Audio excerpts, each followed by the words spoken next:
Invité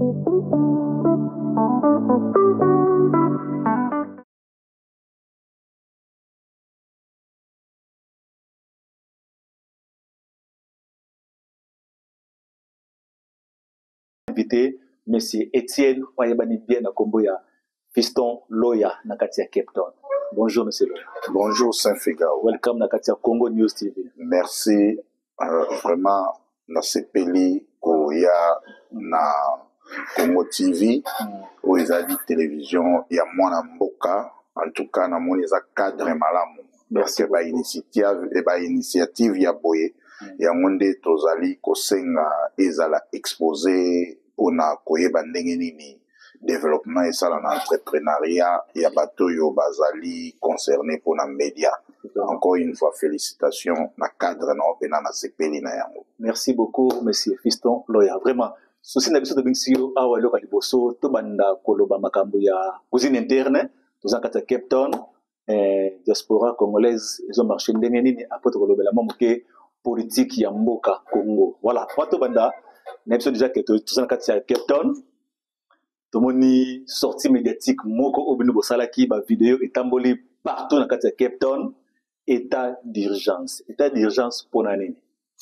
Oui, bien bon Saint-Figaro, dans toute chose, na structure nyonso, ce qui mauvaise gouvernance ezali, bon leader bazalité, bazali correspondre na ba demande ya communauté té.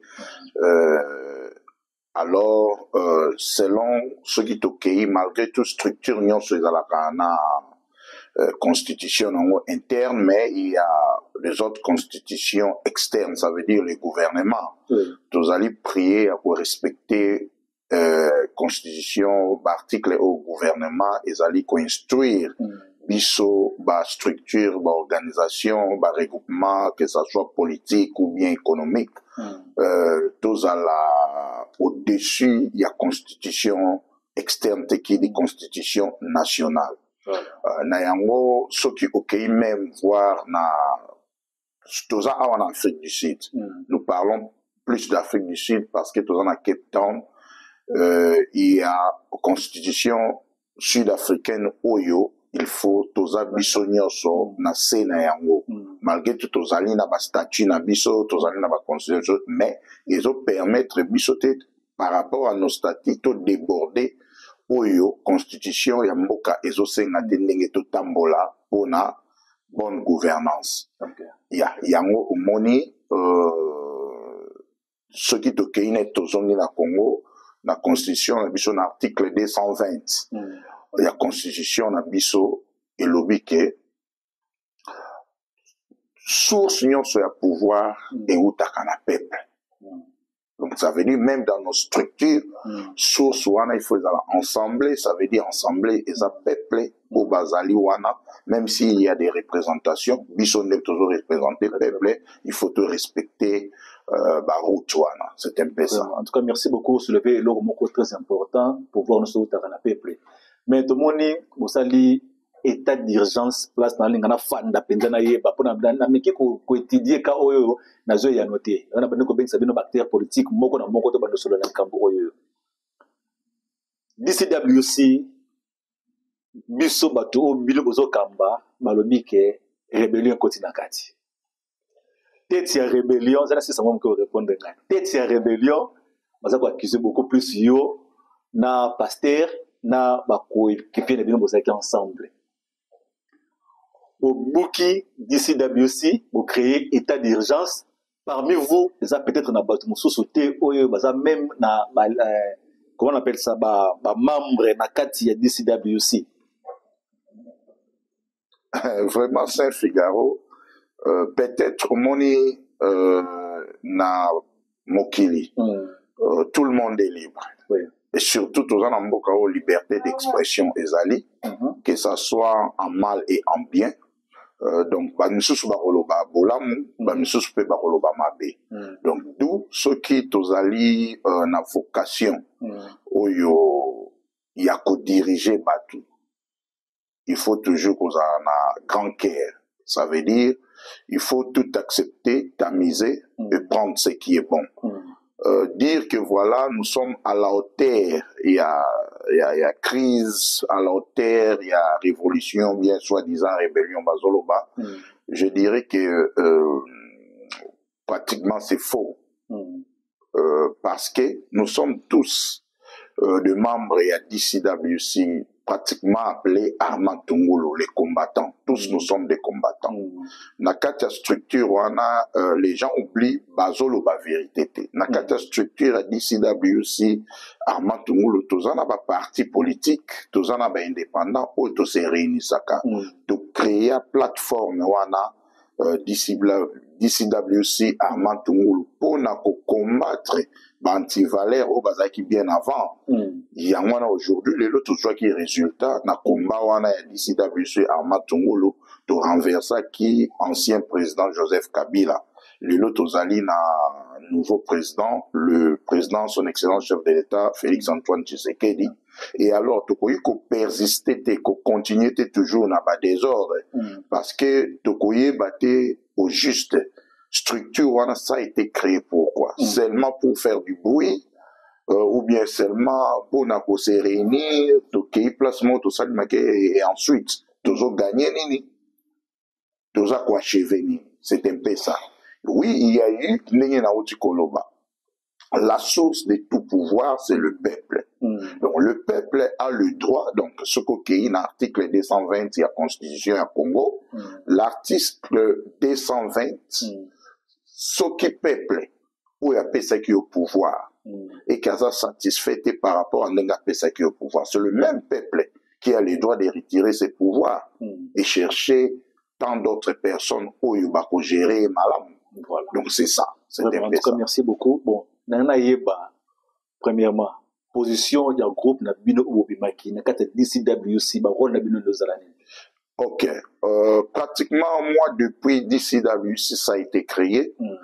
Je suis membre comme tout autre membre. Je suis un membre simple. Nazali ndenge na lobi eza plateforme. Moi je suis pratiquement du mouvement Tshisekediste pour le changement. Parti cher allié à UDPS. Donc, ça veut dire, en général, je suis de l'UDPS. Mais cela ne m'interdisait pas parce que c'était l'intérêt du pays. Là, on devait se réunir tous pour combattre le régime dictatorial où ils en ont qui en place. Donc, on s'est créé des initiatives, de créer DCWC, où ils permettaient que tous se réunissent parce qu'en Afrique du Sud, beaucoup de se réunir à cette époque-là par rapport à la relation qui na gouvernement de Joseph Kabila na relation à la gouvernement sud-africain. C'est pour cela DCWC ils qui créé pour protéger l'activité politique tous qui mené. Donc Armand Tungulu les combattants. Donc voilà un peu.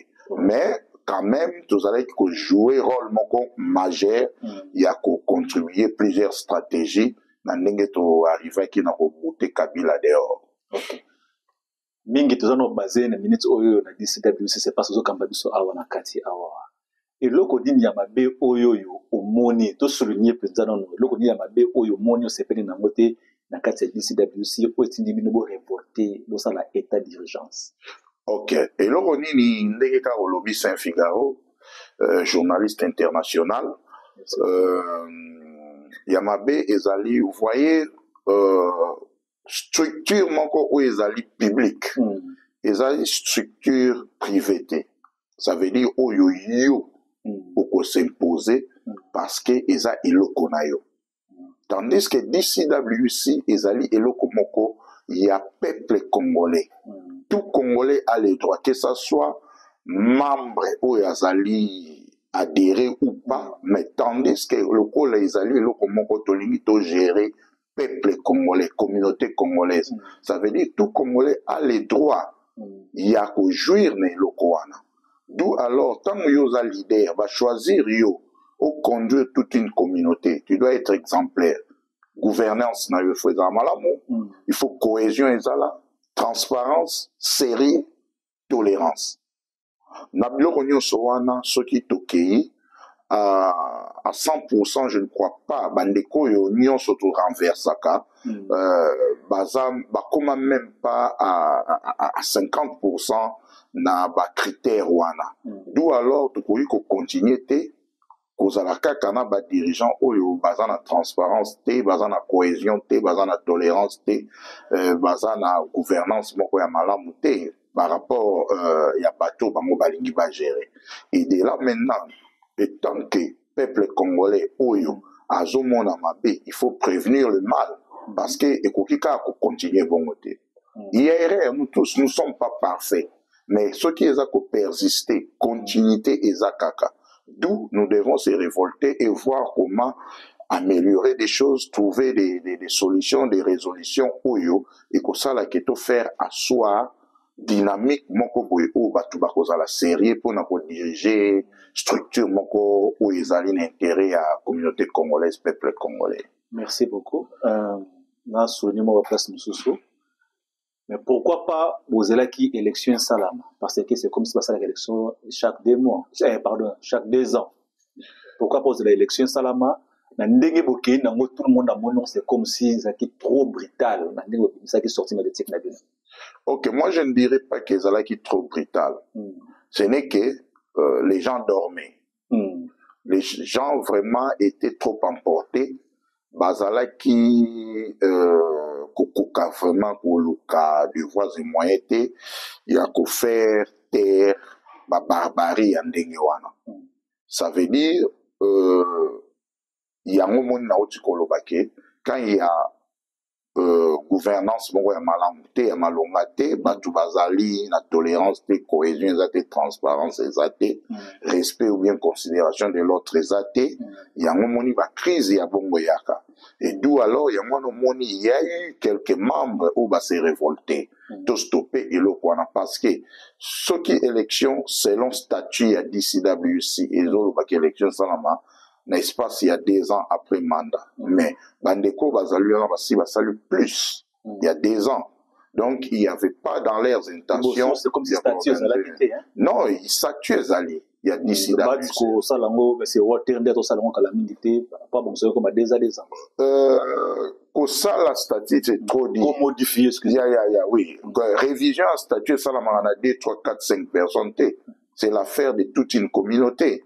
Et puis statut tant aux à la réviser ou bien changer, bah ça la kaba congrès balance kaba appel na motunyo soit ligne ko contribuer pour na statut toujours modifier toujours changer statut tout apporter un plus to yeba et puis avant ya ko promulguer yango il faut batuba prendre conscience note il y a statut en statut le mini comme un article 1 ce qui est sous un article combien tout temps intérêt à peuple congolais intérêt à communauté congolaise et cause à la wapi c'est pas grand chose c'est juste d'informer parce que tu connais que ça a 2, 4, 5 personnes te promulguer ou bien te faire révision à statut et que statut en ils en ont intérêt il y a groupe moko ya batou il y a un moment les autres choses on a pas bombe retardement parce que communication transparence tolérance cohésion exacté donc unité exacté c'est ça le problème du peuple congolais en général. OK na moment où il y a crise où tous en Cape Town état d'urgence DCWC vous avez comme ça vous connaissez 2 bureaux pour le moment bureau au côté de l'état d'urgence na bureau au vous avez comme de l'autre côté ça bongo non ils ont des bureaux. Le bureau où ils ont l'acquis. Donc le bureau, il y a ancien cordon Walter Etenso Kalamba. Son bureau, lui-même, le président sortant, le cordon sortant, démissionnaire, Etenso Walter Kalamba. Poussé, il a démissionné. Non, il n'y a personne qui lui a poussé de démissionner. Parce que bazwaki mundu kite bachana mutuna ye basimbaki na nzoto te c'était normal toye na ensemble toye na matungulu kosolola makambo ke voilà communauté ensemble ba membre msusu baza mécontent na communication malamu te par rapport ya marche. Il y a structure qui a créé actuellement Union Sacrée Afrique du Sud où ils allaient représenter Union Sacrée il y a Congo. Ce n'est que par après tant tout ça lui suivi à l'information, ne pas que non, Batouana union sacrée, Bazali authentique, Bazali reconnu, na union sacrée à Congo. Mais ce n'était pas grave pour nos frères, nos compatriotes, l'ancien cordon Walter Éteins au Kalamba. C'était plus facile, Yako, Zalana communication, moi, on a ensemble, voilà, ils ont ABC. Mais Batoubalin, ko porter structure, moi, comme affaire privée. Donc, Moziki. Lokola ngai na Saint-Figaro to betaka bien, eloko wana ezana etia biso. Or, eloko wana ezali po na Saint-Figaro na ngai te, eza po na mboka. Donc, il faut to travailler pour la République. Donc, il faut travailler pour l'intérêt personnel. C'est un peu ça. Il y a moi, en anglais, des clash. Moi, tiraillement, donc, et ça a mis entre l'Assemblée et les révolutionnaires. Les révolutionnaires sont toujours les membres de l'Assemblée. Donc, ils ont un technique, il y a mots français, anglais, des tolobaka. Donc, en général, membres de l'Assemblée, ils se sont décidés, selon article, comme statut à DCWC, là où il y a 2 ou 3 membres de DCWC qui se réunissent, donc ceux qui vont décider, donc Koro Moana ils ont atteint, donc pas qu'on décider, ça là il y a moins de monde qui va se révolter qui, c'est décidé, on était au nombre 4-5, dépasser même le nombre de D au statut Zakoloba par article 34 à DCWC. Donc voilà un peu, il y a moi assemblée révolutionnaire va décider que le col va démissionner. Il y a eu chaise vide juridiquement quand il y a le bureau sortant, le président va démissionner. Oui, il va démissionner qui. Oh, okay. Oui, c'était le 12 mai, le 12 mai 2025 en conférence appel. Oh, okay. En conférence, déjà démissionné. Oui, oui, le président, s'il veut me contredire, il faut inviter un plateau. Ok. Un plateau qui toque au boyer, tout ça, les gens. Monsieur commandant Lorenzo. Oui, oui. Ils se sont décidés de démissionner. C'était à la date du 12/5/2025. C'était un appel conférence dans un groupe Nabiso WhatsApp, tout ça qui appelle conférence. L'ancien cordon, Walter Kalamba, et Tenso, s'il veut me contredire, journaliste international aux Aliawa, au Koben Sabiso na plateau, tout s'échanger et à contredire que à démissionner qui était un appel conférence, il y aura toujours débat. Bazala qui est démissionnaire depuis le 12 mai 2025. Oh, okay. Et de là, chaise vide et Koka et Koti Karate et l'ensemble les révolutionnaires, Ndeko Kikika Yembeka Bongo de Paris, c'était décidé parce qu'à un membre de Nakati Amatungo, le combattant, à Bundipe, à Koka et Komo na chaise vide, a eu courage, il s'est proclamé, n'a qu'au gérer, qu'au créer état d'urgence jusqu'à nouvel ordre. C'était ça. Ok. Place Tokofanda beaucoup plus. Il y a moins de place au peuple congolais. En tout cas, nous appelle, bah complaint dans dengo sakanati.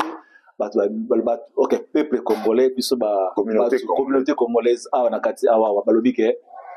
C'est comme si tout ça bah yuma. Tofandi karaboé. Tout le monde était déjà septimé. Tout le monde de Kiki de Paris. Ah, ça annoncé. Tout le monde va tourner Simane va appuyer. En plus, plan d'action na bino ezali ni na peuple congolais. Na kala tuna mutune Rolanda na awa. Plan d'action eza nini. Tout le monde a été surpris. Attends, la surpris là que non DCWC bureau na bon président sur les autres bazaki déjà démissionner qui nous a choqué que nous allons bien bon après émission na biso na bon ça jour il y a rendez-vous il y a émission peut-être vous avez biso bazala d'accord na ngai. Mais plan d'action na bino état d'urgence eza nini pour le moment. Oui, plan d'action état d'urgence c'était d'abord pour lancer qui appelle la communauté congolaise, les combattants, DCWC, toute la communauté congolaise, na réunion et landaki, on a appris démission. Et réunion on a, en tout cas, le gouvernement sortant, participaka na réunion là, c'était à la date du 18 mai 2025. Et à partir du 18 mai 2025, comme les autres, les démissionnaires, se présentaient à quitter. Automatiquement, dans l'état d'urgence, il fallait qu'il va créer comité provisoire pour la résolution terrain d'entente. Toluka ndengeni tokoki ko créer bureau moko permanent oyo et ko conduire structure na biso na élection, ko revoir, ko restructurer makambo epelé oyo ezalaki na ba irrégularité na kati ya structure na biso. Et alors, comme il y avait des confusions, comme il y avait tiraillement par-ci par-là, bureau sortant là, comme bazalaki déjà na invitation moko oyo ya union sacrée oyo créé ba problème nyonso. Bien sûr, avant il y a eu des problèmes, il y a toujours des problèmes oyo komi ko bima bima. Comme il y avait déjà une invitation à union sacrée à Johannesburg, pas à bandeko à Johannesburg, il fallait que bureau sortant na bakende. Bakenda ki yangwana et empêcher que baba ki to kutana le 25 mai. Pour na toujours décision, il y a continuité, il y a ma révolutionnaire ou toluka piste de solution batunini ba ko conduire, ko gérer période de crise jusqu'aux élections. Donc c'était un peu ça. Ok, en tout cas merci beaucoup. Et ça oyo na récolté na street na loba partout na Cape Town, na Wembeck, Woodstock, South River, Pérou, partout, on a récolté ma question. Et parmi yango, top question, top makambo, parce que vous allez koloba, que breakaway party, oyo, bimika kapo, ezalaki na somme ya mbongo moko, oyo, ben, jiktaki, bali bosa la marche moko, oyo, makambo union sacré wana, awa kati ya Cape Town, peut-être, mais c'est comme si mbongo yango, bokaboli yango malamu te, to misusu bazwaki tie. Yango epesi, une différence entre état d'urgence na problème na bengo d'ici d'abiosi pour na éviter que ceux qui va breakaway to confirmer mais photo c'est l'investigation to yeba eza makambo ya mbongo bo benganaki yango wana bo panzani to zandeni. OK, pour na mbongo yango tende panzi et panzi pété pour DCWC de panzanité. Ce ne sont que des individus mal compris. Na ba pensé na bango ba se décider ba commissaire on dirait rivalité moko ya koswana yo kende na coin na onga na geno. DCWC ça a été créé, Arma Tungulu ça a été créé pour ezala divisibilité. Et puis ezala jamais indivisible tant qu'il y aura toujours des générations en génération au bako botama bakoya bako landa idéologie oyo Arma Tungulu DCWC est à la Kanango. Parce que DCWC est une institution. Arma Tungulu est une institution. Il y a communauté congolaise Oyo. Bazali Kobunda pour n'avoir intérêt à peuple congolais. Un vrai combattant, un vrai révolutionnaire à Bundaka pour naïe mon côté. À Bundaka pour n'avoir pâté Oyaïe. Donc ça veut dire communauté congolaise. Donc il y a un objectif, il y a DCWC, Arma Tungulu. Ok. Et ça, na momoko on a retenaki, tant on a talaki vidéo na bino, sortie médiatique. Mot clé, et ça là qui état d'urgence yango yo tout bimi, ngana charge aboué. À partir ya lelo, oyo nous sommes dans la manifestation ko sala, soko luki biso te to ko boycotter yango. Ça là qui choquant na peuple congolais, bateau bolinga bo diriger. Vous avez bango déjà kombanga, c'est comme si vous avez une attaque moko boeve envers bango. Non. Oh, et pardon, à continuer mon mouké. Ba conseil rebeta maka. Oui. So ba conseil au moins directement là nous avons toujours involve. Makabu to mona na ba concert, o ba ndonso madi ba betisa, o ba kaya musha ba betisa. Makabu to mona na ba tu o ba zo kamba biso, c'est choquant. Mot clé oyoyo. Ngana retenaki o nazaki pe choqué na moyo yoka keno oyo nyoso to azana manifestation ko sala eloko ko sala so lekeli pa na biso te to ko boycotter yango et ça les n'a pas si manqué sur yoka moana pour bien bolingo diriger biso mais bolingi te tous à la free pour ce le la si artiste na ben si ça concert na ngai pourquoi na lekela pas na bino pour nous a City of Cape Town te non c'est na mikanda na pas City of Cape Town bon certifié ngai ba pesa mikanda ba pesa ba soda ba pesa ngai ba ambulance tout ça bino bo sala nini pour inviter bino na concert na ngai. Okay. Exemple na pesca ya concert pour ya ngolo te pesa biso mbutu awo. OK. Moi j'ai toujours dit ceci. Depuis 2006 jusqu'à avant prise il y a pouvoir pas il y a président Tshisekedi donc entre Kabila et Tshisekedi. Et ça qui période moi la turbulence où le peuple congolais a été déterminé à se décider qui a stoppé l'activité socio-culturelle nyonso et qui passé dans la diaspora parce que tu trouvais que il y a moins des années comme une biso distraction donc ils allaient qui distraire objectivité na biso. Mais peut-être tu vas comprendre dans ma vie à Bolobake d'ici WC va révolutionnaire va le que activité nyonso va boycotter en nom. Sauf que le gars pas d'abus pourquoi va lobby quelque part c'est la communauté. D'ici WC oui il y a des autres organisations na Western Cape na Cape Town en Afrique du Sud mais organisation où ils ont influent parce que DCWC est une organisation où il y a la politique. Il faut tout le mana vérité. Raison, il y a Armand Tungulu, combattant. Qui dit politique? Les autres alliés na état d'urgence dans la République démocratique du Congo. Tout est minanité aza nani. Pourquoi DCWC, la plateforme tous alliés réunis dans la parti politique ébélé.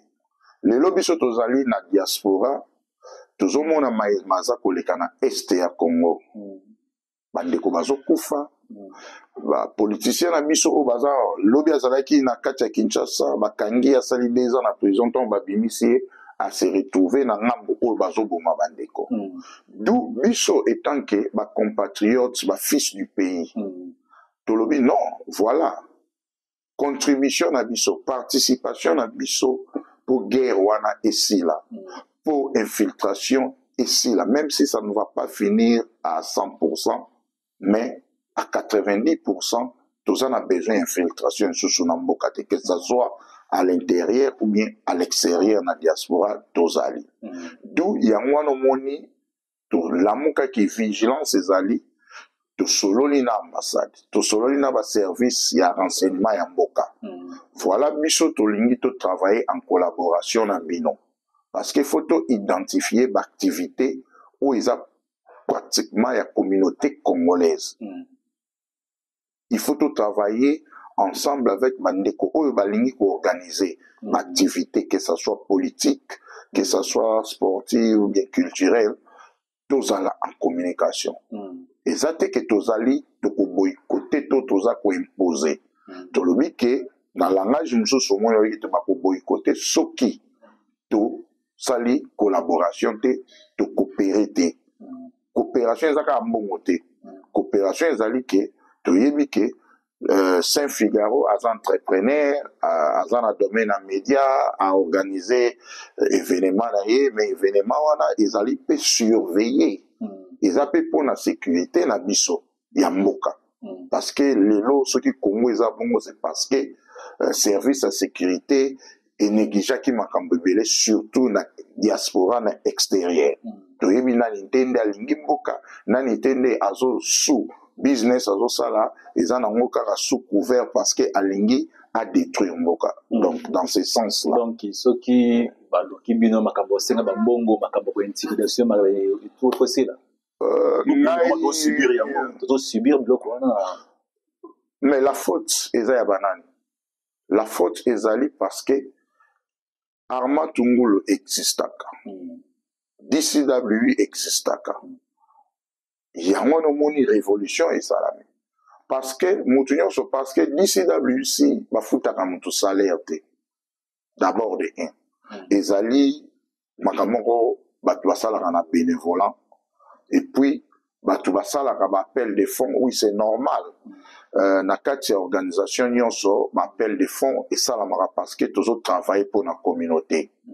Mais na ka oyo ke e communauté ke baya parce que yo lingo organiser événement na yo ba obligé au futa mbongo wana ngana o pesa erreur na ba organisateur ya ba événement wana. Parce que, par force. Oui, moi je dirais ça par force parce que moi je n'ai jamais participé. Dans un membre de DCWC, dans un membre na souligné accusé DCWC n'habite bangone ba lobite ko accusé. Pour ça la nombre bateau bata force bateau ba paquet na bayaka. To kanga porta wala ndenge zala kaka mboka soya. Na lobite ko accusé, c'est exemple on a dans condamné te Saint-Figaro. Tu ne dis que la vérité. Tous a la liberté d'expression, tous a la équitabilité, tous a égaux. Moutoaleki congolais moko azate. Il faut se dire des vérités. Ce qui est vérité, on est vrai, ils sont vrai. Moutoumon quoi qu'on effacer en moté. À moins qu'ils aient la faux. Makambouana ezali. Na DCWC na Amatungulu, ba dérapage wana, ba délire wana, toyebi yango. Toyebi, il y a des individus. Mais ces individus-là, malgré tout basé au nom de DCWC, c'est pas pour la première fois. Nayango alande tolobini, tolobi que to s'est décidé parce que communication est zate. Batu balingi, bazala sous parapluie à DCWC, bakenda kosala makambo na bango ya mabe, basalir DCWC na Armatungolo. Il y a des individus, je ne dis pas que na kati na biso, basin bazali. Bateau peut bazana ba imperfection bazali. D'où alors il y a eu un moment nous autres par exemple nga naza parfaité naza na makambo nga mais il y a eu un moment tout garder que silence total na makambo na musika parce que baninga mususu bokoyi ko yebisa bango ke eloko esala maraboité bokoyi ko kendo na mutape sabi nombongo te pour ceux qui bozali peut-être na ba norme parce que DCWC ezali organisation non gouvernementale où ils ont travaillé en collaboration avec Armatungolo. Ce qui, étant que organisation non gouvernementale, c'est tout à fait normal, c'est logique. Mais pour ça, on a des normes appropriées. Voilà que yo zali producteur, yo organisé événement, voilà biso to zali na ba action sociale, tout ça la ba démarche ya mboka, tout ça la kabouye.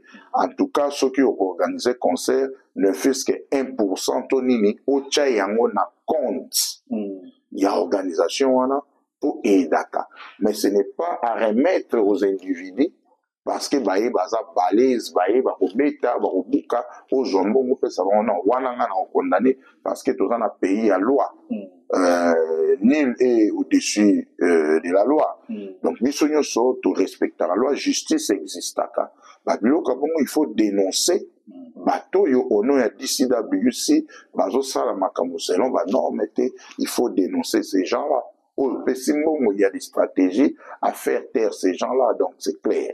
Vraiment, en tout cas, merci beaucoup. Wana ezalaki basango ya diaspora congolaise awana kati ya Cape Town. Mambutu mkezalaki, je crois besoin ba éclaircissement.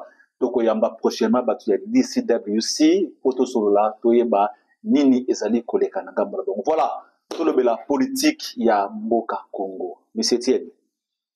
Sortie médiatique il y a excusez-moi il y a Joseph Kabila. Discours à Salaki pour retenir nini et ko changer nini na Congo. Et l'autre moni déjà la porte ya Goma. Vraiment, encore une fois. Il y a mon aloubi, Congo, je suis congolais, mais j'ai eu expérience et belé dans l'Afrique du Sud, dans la diaspora, sur le plan politique. Politique, ezali makambo belé na kati. Et surtout, dans le pays, dans la République démocratique du Congo, tout le monde est politicien. Tout le monde. Mais, vocation politique, les apôtres ont sauté. Il y a des gens qui sont innés. Donc, la politique est dans les sangs. Mais il y a des autres, comme Tozali dans le monde, toute chose s'apprend. Tu peux apprendre politique. Discours, il y a ancien président Kabila. C'est un bon discours. C'est un bon discours, mais il faut comprendre discours wana na face mususu. Parce que discours, il y a président Kabila aujourd'hui, il parle, il y a armée, il est faible, ainsi de suite, n'a pas 12 points, c'est bien bon. Mais aujourd'hui, ancien président Kabila s'est ridiculisé. Peut-être il a lu ces discours où je mets ma langue à couper. Discours wana ils a rédigé par M. Kabila T.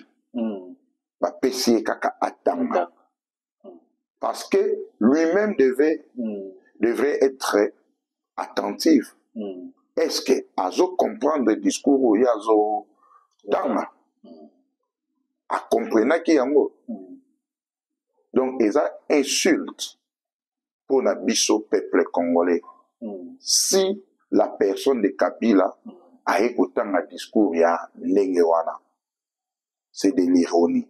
Moi je croyais peut-être Kabila n'aura pas de discours wana, il y a qu'à démentir président Félix Tshisekedi. Parce que le président Félix Tshisekedi est le premier citoyen de la République, ou est mieux informé que tout le monde.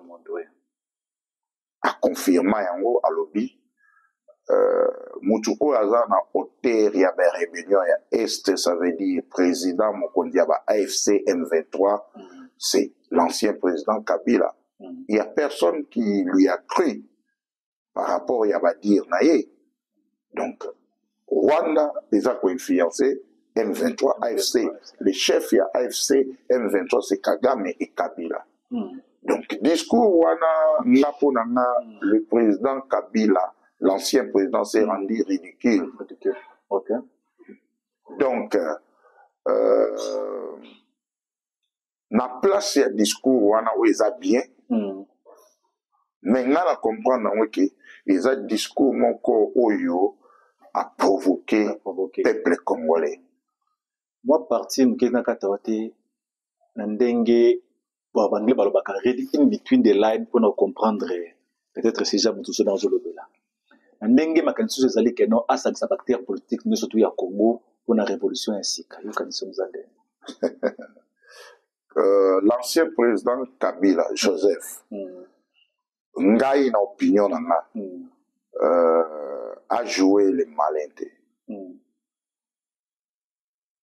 a s'adhérer na makambo chef de l'État lobaki que c'est lui l'auteur ya AFC M23 qu'il passe à la télé dire que voilà à partir d'aujourd'hui Ngai naza ko se rebeller nazo joba arme contre gouvernement en place. Qu'il soit un homme na haché amnene kokende na biso na ba distraction te parce que lui-même ce qui vraiment ndenge balobi lelo ya wana moni na koma koyo quand même soni na ba ndeko ba ngana za universitaire ngana sala boye ngana za boye na oui parce que un homme comme Kabila, parce que Kabila aujourd'hui c'est un homme simple comme tout autre Congolais, ce qui a zalaka Congolais à solo, parce que bon, on a pas doute sur la nationalité, ce qui a vraiment un vrai Congolais, abandonna nous, n'a qu'au s'excuser na peuple congolais où il y a tortura, où il y a massacre, où il y a viola. Assez dans ma famille, excuse. Plutôt, moi, je m'attendais, le président, l'ancien président, Alika, à ça, il a mis ce discours, ok, accepter ma faille, pendant 18 ans, règne, ma BO, à ça, qui a s'excuser, le peuple congolais, et puis, aïe, à Zongi Kinshasa, parce que siège politique, il y a Congo, et en a Kinshasa. Pourquoi un ancien président a choisi place Oyo, bato ya linga diriger bazo boma bango na mindoki bazo violer bango ne olingi okende ko s'adhérer ou s'associer na bato wana, ça n'a pas de sens. Donc soyons sérieux. Donc à côté. Donc discours wana à garder on débat baka de bons discours mais à garder on a tiroir et ça a impact mon côté. Vraiment. Na ko tano na point monko to mona kina ba TV na biso chaîne nationale na kati ba chambre ba parlement na biso ba longoli immunité na ye ya Joseph Kabila. Skoloni ba ozanga ya to mona ki ya nanga ezala ki vite ko ba saisir bloc na ye ba traduire na justice ba teka na ba on chaîne bloc modèle wana. Et là, on ozanga basala bon pour Kabila. Oui, procédure ezali. Dans toute chose, procédure est salamaka. Donc, procédure, il y a liboso ezala qui ko lever ba immunité na ye. Parce que azala qui sénateur à vie. Azala qui protégé la constitution wana en place. Donc quelque part azala ki mutu moko aza na protection diplomatique. Donc bakoka ki ko traduire la justice té sans pour autant basa la procédure ya lever ya ba immunité na ye. C'est ce qui était fait. Et deuxièmement maintenant ezali sikoyo président ya cour militaire a lancé invitation l'ancien président a se présenté dans l'autorité compétente, il y a Kourouana, à se défendre, parce que jusque-là, avant la présomption d'innocence. Yes. Donc, il est accusé, mais cela ne détermine pas qu'il est coupable ou bien non coupable. C'est pour cela qu'on dit, si l'ancien président Kabila, c'est un homme sérieux, pourquoi pas prendre l'avion? On lui a démontré, on lui a respecté. Il a été invité de se présenter au Sénat. Il ne s'est pas présenté. Donc, ça veut dire c'est un homme moins sérieux. L'ancien président n'est pas sérieux. Donc, allons-y voir, il n'est pas sérieux. Parce que si vous ne vous accusez pas de quelque chose, quand on vous invite, il faut se présenter. Pourquoi? Il fallait qu'à se présenter dans le Sénat, balongoli et immunité. Et par après, justice, ceux qui ont interpellé. Parce qu'il s'est dit, il est congolais. Ceux qui ont commis fondaté, qui ne s'est présenté, mais ils ont démontré automatiquement, ils ont aventure, ils ne sont pas sérieux. Donc, peuple congolais, faut juger si quoi, à mon avis, non, voilà, tous autres chaka bâtiment au sommet de l'État, tous autres chaka bâtiment on a la responsabilité, il y a beaucoup les gens qui ne sont pas sérieux. Et maintenant, c'est l'affaire de tous, nous Congolais, tous s'est décidé, voilà, cette fois-ci, que les choses n'avaient aventure ou inventé. Il y a moi, le chef de l'État, Azo Kobunda, mais malgré tout, Aza Yemoko, mais Azo Lembate. Biso Baoyo Bino, journaliste, ya Makasi Boye, Nakutu Nako CP là, parce que c'est le moment, Bosala Makambo ya Minene, Bokende, Bosangana, Mukonzi na Bino, Bosembe. Bon même un projet, bon MEKMP, ça la recyclage na ba peuple congolais baza ba ignorant ou bazo comprendre que système ni ça qui s'est passé dans muka oh il faut tout changer.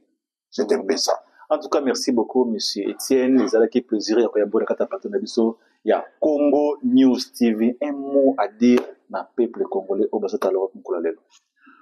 Ouais, avant na loba un mot pour la communauté congolaise de partout, il y a un continent nyonso, na linga qui l'a dédicacé, moi, bateau et bazo, ça la service, il y a malamu pour la communauté congolaise, à la diaspora congolaise, il y a liboso, parmi, bateau, il y a médias, vraiment, je salue Saint-Figaro, na CPL vraiment en tout cas aux entrepreneurs na niveau ya média toujours son excellence Bosembe prochainement Luka pe osala tourner moko oui okutana na ba journaliste ba chroniqueur ba panzisango association na bango pezali en tout cas bango moko pe soit ba ko lancer invitation où il y a beaucoup de parce qu'ils ont plusieurs projets bazana makoki mingi te tozosenga na bino Patrick Mouyaya communication ezaka interne te eza externe donc vice versa organiser ba conférence na bango et surtout ba cadre ya boye ezali na ba propre moyen na ye donc azozwa ni moyen na gouvernement na bino ni moyen na gouvernement ya Afrique du Sud il se bat seul wana ezali pona bandeko na biso ba journaliste. Merci beaucoup. Oui. Na félicité lisusu Jean-Pierre Kamba Kalombo JP King Security oyo azo aider communauté congolaise azo pesa ba foyer ba parents ebele moi musala ce sont vraiment des gens à soutenir moralement et puis spirituellement parce que baza ko aider ba famille ebele na saluer pe sagesse ya nouveau comité oyo to choisir pour gérer ma problème na biso ya DCWC Mathieu Boukete Infocapa 00243 Godi Mboka yende muta simbi oyo nyonso etali communauté congolaise pour le moment jusqu'aux élections. Oui.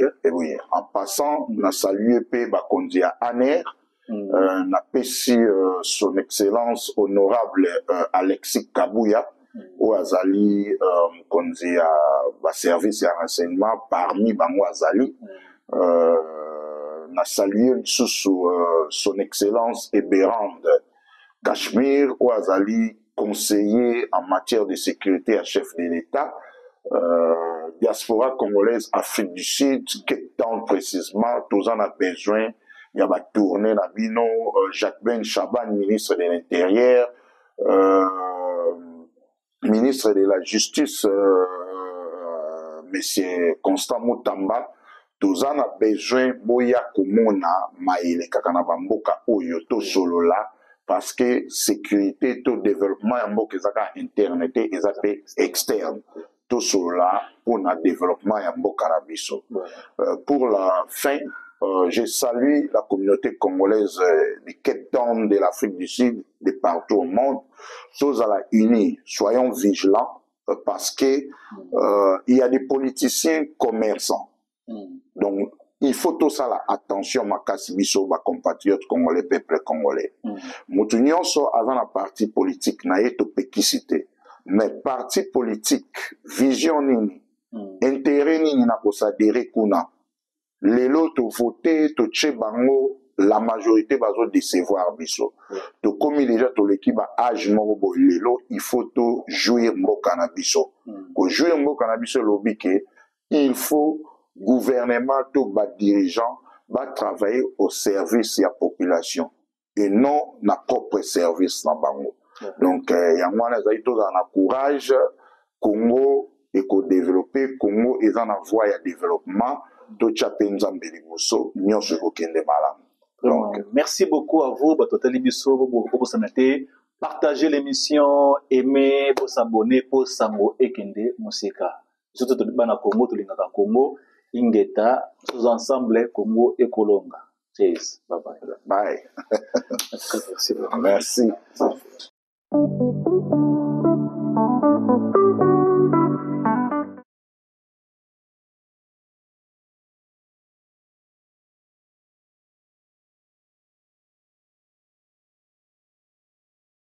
Thank